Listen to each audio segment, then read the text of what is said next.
Γεια σας απανταχοθεότητες, τι κάνετε, ελπίζω να είστε καλά. Είμαι η Αθηνά και σας καλωσορίζω στο κανάλι μου, δηλαδή στο μυαλό μου. Το βίντεο αυτό το βγάζω μία μέρα νωρίτερα να ενημερώσω ότι αύριο Παρασκευή 28 Φλεβάρι προφανώς δεν θα ανέβει βίντεο. Αφενός δεν έχω έτοιμο και να είχα πάλι δεν θα ανέβαζα.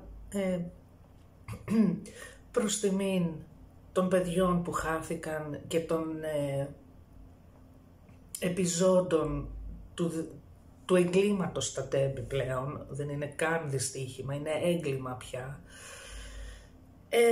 Μου είναι πάρα πολύ δύσκολο ακόμα και αυτό το βίντεο να κάνω. Θα ήθελα να πω δύο πράγματα. Ελπίζω να βρεθούμε στο Σύνταγμα και να μαζευτούμε όπου γίνεται συγκέντρωση για να ζητήσουμε το αυτονόητο που είναι η δικαιοσύνη, που είναι το οξυγόνο ενός κράτους, μιας χώρας, και πραγματικά αυτό τον καιρό δεν έχουμε οξυγόνο όπως δεν είχαν και πολλά από τα θύματα των τεπών. Μαζευόμαστε λοιπόν για τη δικαιοσύνη, εις μνήμην των παιδιών που έφυγαν, για στήριξη στους επιζώντες και στις οικογένειες των ανθρώπων που φύγανε και των επιζώντων. Δεν μπορώ να διανοηθώ πως κάποιοι μπορούν και το κομματικοποιούν αυτό το πράγμα. Κατεβαίνουμε ειρηνικά στις συγκεντρώσεις αυτές. Δεν κατεβαίνουμε κομματικά.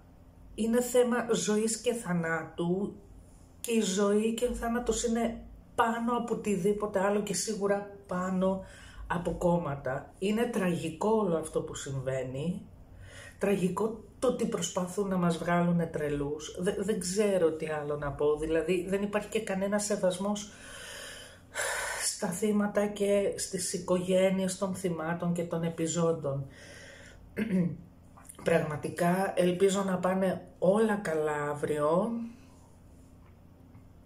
να είμαστε όσοι μπορούμε εκεί πέρα να στηρίξουμε, και αν δεν μπορούμε εκεί να το κάνουμε με όποιον άλλο τρόπο μπορούμε.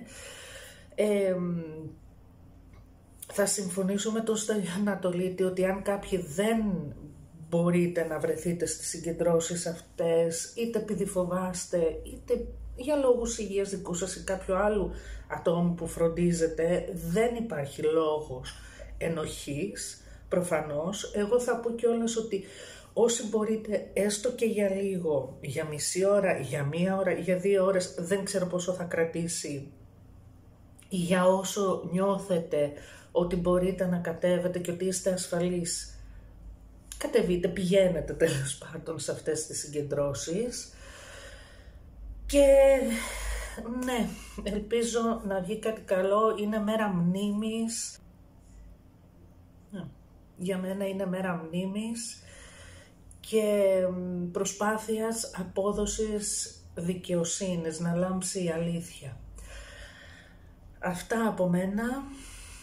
Να προσέχετε πάρα πολύ όσοι πάτε στις συγκεντρώσεις αυτές και ειδικά σε αυτή που θα γίνει στο Σύνταγμα. Φιλιά πολλά, καλή συνέχεια.